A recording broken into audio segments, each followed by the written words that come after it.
قضا اور کفارہ، تعریف، فرق اور وجوب۔ یا آپ نے لفظ سنا ہوگا اس روزے کی قضا واجب ہے یا اب روزے کا کفارہ دینا ہے، تو یہ مسئلے سن لیں، بعد میں نہ پوچھا کریں، مسئلے سن لیں، پہلے ہم دھیان سے سنتے نہیں ہیں یا سننے کے لیے بیٹھتے نہیں ہیں، اور بعد میں پھر مولوی صاحب کو فون کر رہے ہوتے ہیں یا مولوی صاحب کو راستے میں روک کے مسائل پوچھ رہے ہوتے ہیں۔ 2 دن پہلے کی بات ہے، عام طور پر کوئی مسئلہ پوچھے تو میں بتلا دیتا ہوں، کوئی مسئلہ پوچھے نا تو میں بتلا دیتا ہوں، کوئی ایسی بات نہیں۔ ہم نے کون سا کوئی فیس لینی ہے اور ہم نے کون سا کوئی سیکٹری بٹھایا ہوا ہے، پہلے اس سے ملو، پرچی کٹواؤ، اس کو پیسے دو، پھر ہم سے آگے مسئلہ پوچھو، ایسا تو سسٹم ہے کوئی نہیں۔ تو ذرا کبھی کبھی نا سکھانے کے لیے پھر کر دیتے ہیں۔ تو 2 دن پہلے کسی نے کوئی مسئلہ پوچھا اور مسئلے کا جواب تھا بڑا مختصر سا، آسان سا تھا، دے سکتا تھا میں راستے میں جواب، لیکن مجھے پتا تھا یہ صبح کی کلاس میں نہیں بیٹھتا۔ میں نے کہا اس مسئلے کا جواب صبح کی کلاس میں ملے گا، صبح کو آنا نہیں بتلایا۔ اب صبح کی کلاس میں بیٹھے نا، راستے میں بازار میں روک کے کہیں مولوی صاحب ذرا یہ مسئلہ تو بتلا دو، ایسے تھوڑی بتلا دیں گے۔ کوئی ڈاکٹر آپ کو MBBS ملے اور آپ اس کو راستے میں پوچھیں ڈاکٹر صاحب کی ذرا نسخہ تو لکھ دیں، کبھی بھی نہیں لکھے گا، اور ڈاکٹر صاحب تو فون تک نہیں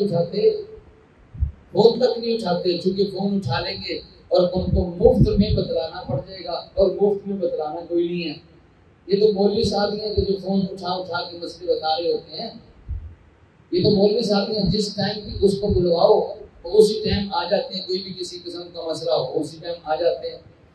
تو ان مولویوں کی قدر کرنی چاہیے، مولویوں پہ باتیں نہ کسیں، مولویوں پہ کیچڑ نہ اچھالیں، ان مولویوں کی قدر کریں۔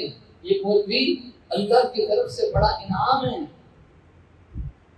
خامیاں ہوں گی، میں نہیں کہتا کہ یہ گناہوں سے پاک اور معصوم ہے، خامیاں ضرور ہوں گی، لیکن ہم خامیوں کی طرف نہ دیکھیں۔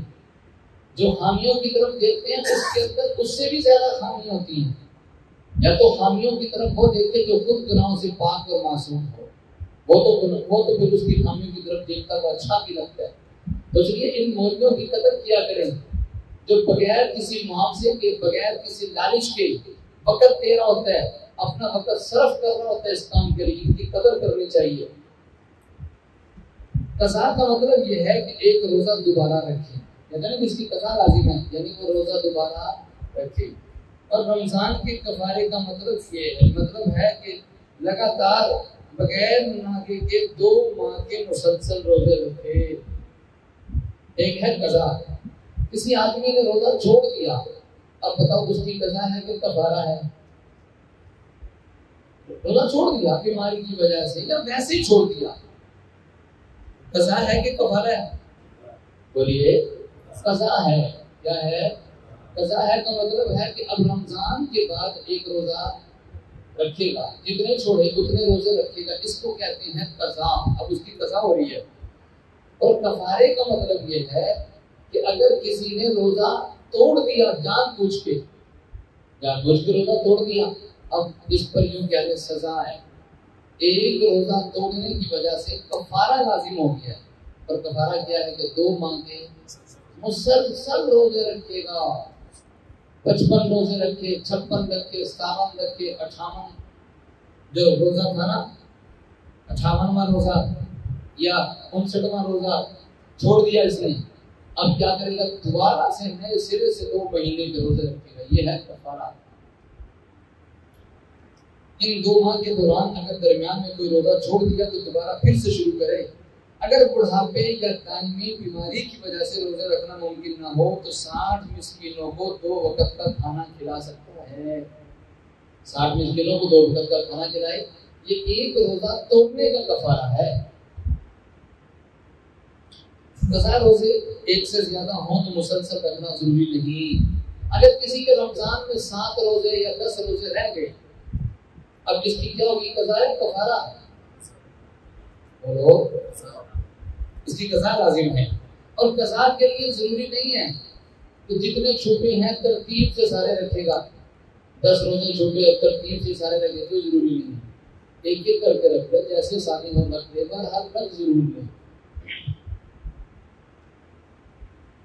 تو قضا روزے ایک سے زیادہ ہوں تو مسلسل رکھنا ضروری نہیں، درمیان میں وقفہ بھی کر سکتے ہیں۔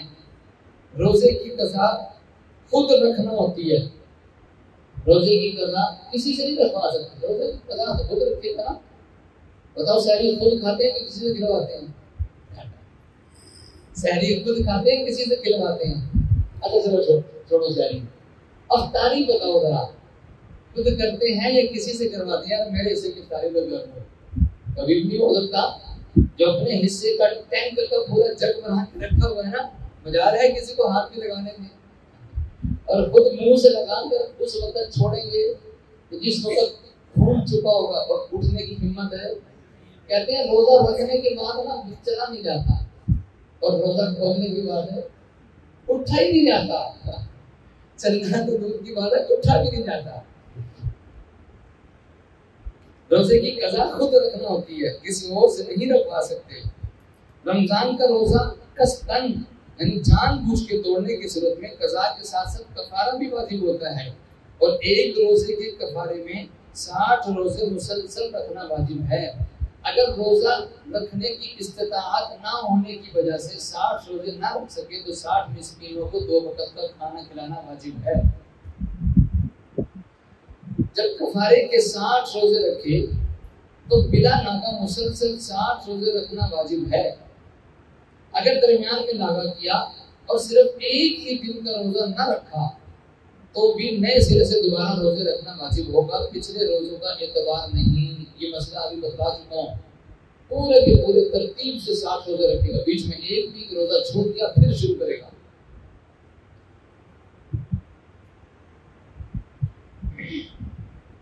بیماری کی وجہ سے کفارے کے روزوں میں وقفہ آ جائے تب بھی دوبارہ ایک سے شروع کرنا ہوگا. یعنی بیماری کی وجہ سے تو بیچ میں آ گیا نا, گیپ آ گیا, چاہے جیسے عرصی ہوا ہو, بس آ تو گیا نا, اب پھر سے شروع کرے گا روزے, 2 مہینے کے روزے رکھے گا. اگر کسی عورت کو کفارے کے روزوں کے درمیان حیض آ جائے تو حیض کی وجہ سے جو ناغہ ہوگا وہ معاف ہے, چونکہ ایسا ہو ہی نہیں سکتا کہ 2 مہینے کے مسلسل روزے رکھے, بیچ میں گیپ آ ہی جائے گا. جو تندرست عورت ہے اس کا تو گیپ آ ہی جائے گا, اس لیے اس کے لیے معافی ہے, اس کے لیے چھوٹ ہے. گیپ آ گیا خیر ہے, جب یہ ایام ختم ہو جائیں گے اس کے بعد آگے سے شروع کرے, پیچھے سے شروع نہیں کرے گی. حیض بند ہوتے ہی بقیہ روزے رکھنا شروع کر دے. مثلاً 20 روزے رکھنے کے بعد حیض آ جائے تو حیض سے پاک ہونے کے بعد صرف بقیہ 40 روزے رکھے, کفارہ ادا ہو جائے گا. 20 پہلے رکھے, 40 اب رکھ لے, 60 ہو گئے. اگر نفاس کی وجہ سے ناغہ آ گیا تو دوبارہ 1 سے شروع کرنا ہوگا. نفاس کہتے ہیں بچے کی ولادت. اب بچے کی ولادت کے وقت بھی تو عورت ناپاک ہو جاتی ہے, اور ان دنوں نہ نماز پڑھے گی نہ روزہ رکھے گی. یہ کفارے کے روزے رکھ رہی تھی اور 60 روزے رکھنے تھے, بیچ میں آ گیا بچے کی ولادت کا مسئلہ, اب بیچ میں گیپ آ گیا. اب آپ مسئلہ بتلاؤ, آگے سے شروع کرے گی یا پھر سے شروع کرے گی؟ بولیے, آواز نہیں آ رہی, لگتا ہے روزہ لگ رہا ہے. روزہ تو نہیں لگ رہا. آگے سے شروع کرے گی یا پھر سے شروع کرے گی؟ پھر سے شروع کرے گی. وہ حیض کا معاملہ ہے کہ آگے سے شروع کرے گی. بس نفاس میں یہ ہے, بچے کی ولادت میں مسئلہ یہ ہے کہ اگر یہ کفارے کے روزے رکھ رہی تھی, 60 مسلسل روزے رکھنے تھے, بیچ میں آ گیا مسئلہ ولادت کا, نفاس کا مسئلہ شروع ہو گیا, تو اب یہ آگے سے شروع نہیں کرے گی بلکہ نئے سرے سے شروع کرے گی. نئے سرے سے شروع کرے گی. اس کو پتا تو تھا نا کہ بیچ میں فلاں دن آنے والے, ابھی شروع نہ کرتی, ابھی شروع نہ کرتی, جب یہ دن گزر جاتے پھر شروع کر دیتی.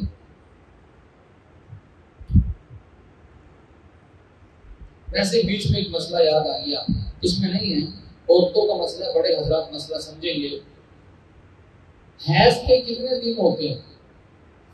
کم از کم حیض کے کتنے دن؟ کم از کم, ہاں کم از کم 3 دن اور زیادہ سے زیادہ 10 دن, اس سے زیادہ نہیں ہے.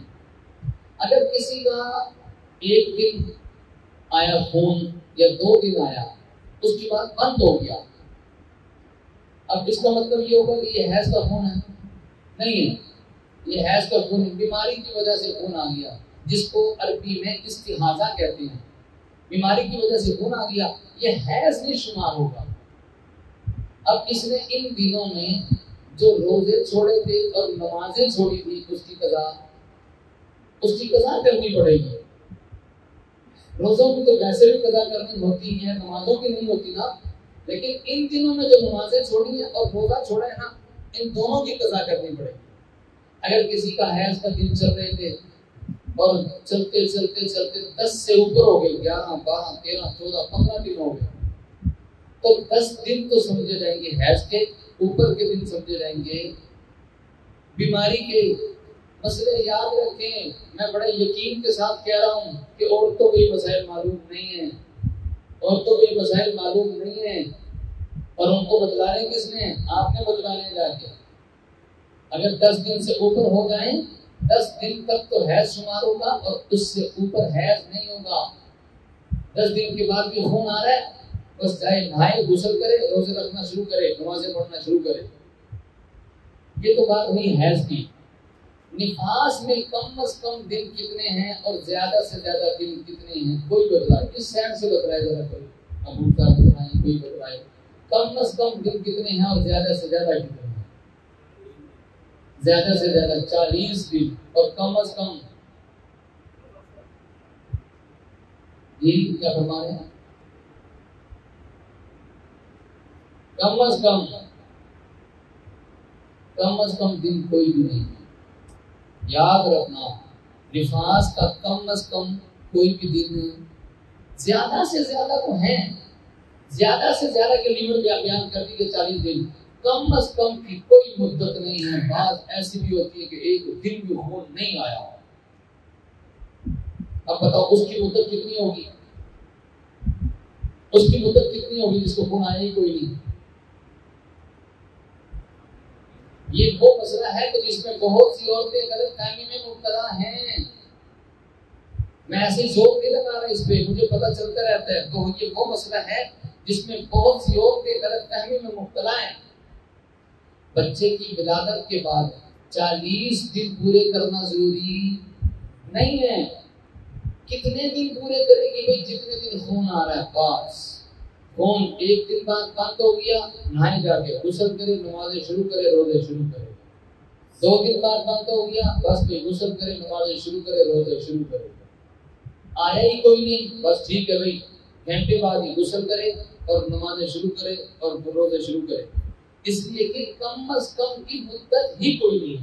یہ جو بعضوں کے ذہن میں بیٹھا ہوا نا کہ 40 دن پورے کرنا ضروری ہے، لگ پتا جائے گا، پہلے مسئلہ سنتی نہیں ہے، سمجھتی نہیں ہے، اور پھر 40 دن کا کچھ بھی نہیں کر رہی، نفاق کی پھر رہی ہے۔ یہ تو 40 دن زیادہ سے زیادہ ہے کہ کسی کا خون رک ہی نہیں رہا۔ 35 دن ہو گئے، 36 دن ہو گئے، 37 دن ہو گئے، 38 39 40 دن ہو گئے، 41 42 43 44 45 دن ہو گئے، رک ہی نہیں رہا۔ تو اب ہم یہ سمجھیں گے 40 دن تو نفاس کا خون ہے اور اس سے اوپر کے دن بیماری کے خون ہیں، لہذا اوپر کے دنوں میں نماز بھی پڑھے گی، روزہ بھی رکھے گی۔ یہ مسئلہ ان کے لیے ہے جس کا رک ہی نہیں رہا، اور جس کو آیا ہی کوئی نہیں ہے تو اس کے لیے کوئی نفاس نہیں ہے، نمازیں بھی پڑھے گی اور روزے بھی رکھے گی۔ اگر ایک رمضان میں متعدد کفارے لازم ہوئے تو سب کا ایک کفارہ کافی ہے، قضا ہر ایک کی الگ الگ ہوگی۔ اچھا، اگر کسی نے ایک روزہ توڑ دیا جان بوجھ کے، سمجھنا ذرا مسئلہ، اگر کسی نے ایک روزہ جان بوجھ کے توڑ دیا، آپ ان کا کیا نام ہے؟ نواز صاحب، اگر کسی نے جان بوجھ کے ایک روزہ توڑ دیا، اب بتاؤ رمضان کے بعد یہ کتنے روزے رکھے گا؟ 60 تو روزے ہوئے کفاری ہیں، اور ابھی قضا راضی ہے۔ کتنے ہو گئے؟ 61۔ کتنے ہو گئے؟ 61۔ چونکہ کفارہ اب تو لازم ہے جرمانے کی وجہ سے، سزا، اور جو روزہ توڑا ہے اس کی قضا بھی تو ہے نا، لہذا کتنے ہو گئے؟ 61۔ 60 روزے تو مسلسل رکھنا ضروری ہے، باقی جو 61واں روزہ ہے وہ جب مرضی رکھ لے۔ یہ تو ہوا قضا اور کفارہ۔ اگر کسی کے رمضان میں کافی سارے کفارے اکٹھے ہو گئے، کافی اس نے روزے جان بوجھ کے توڑے ہیں، تو ان ساروں کا ایک ہی کفارہ ہے۔ کتنے روزے رکھے گا؟ کفارے کے طور پہ کتنے رکھے گا؟ 60. ہاں باقی جو قضا ہے وہ جتنے توڑے ہیں اتنے قضا ہے. فرض کرو کسی نے جان بوجھ کے 5 روزے توڑ دیے تو اب بعد میں کتنے روزے رکھے گا؟ 65. کتنے رکھے گا؟ 65. 60 تو رکھے گا مسلسل، باقی 5 مسلسل رکھنا ضروری نہیں ہے، آگے پیچھے بھی کر سکتا ہے.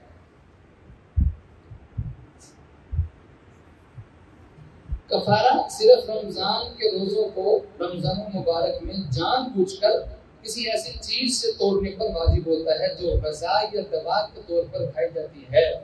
رمضان المبارک کے علاوہ کسی اور مہینے میں کوئی بھی روزہ توڑنے پر صرف قضا واجب ہوتی ہے، کفارہ واجب ہے. کسی نے نفلی روزہ توڑ دیا جس پر کفارہ نہیں ہے، نفلی کا توڑ دیا باقی قضا ہے. قضا پھر بھی دیکھو نفلی اس وقت تک نفلی ہے جب تک رکھا نہیں، اور جب رکھ لیا نیت کر لی سحری کھا لی اب اس کا پورا کرنا لازم ہے. اب اگر توڑیں گے تو اس کی قضا لازم ہے، کفارہ نہیں ہے. کفارہ تو چکے قضا، کفارہ تو فرض روزے کو توڑنے پر ہوتا ہے، یہ اس نے نفلی توڑا ہے. اسی طرح آپ نے نفل نماز کے لیے باندھنی شروع کر لی، اب پورا کرنا لازم ہے یا نہیں ہے؟ نفل نماز کے لیے باندھ لی، پھر یاد ہے یار فلاں کام میں رہ رہے میرا توڑ دیتا ہے. اب بتاؤ اب اس کی قضا ہے یا نہیں ہے؟ اب قضا ہے.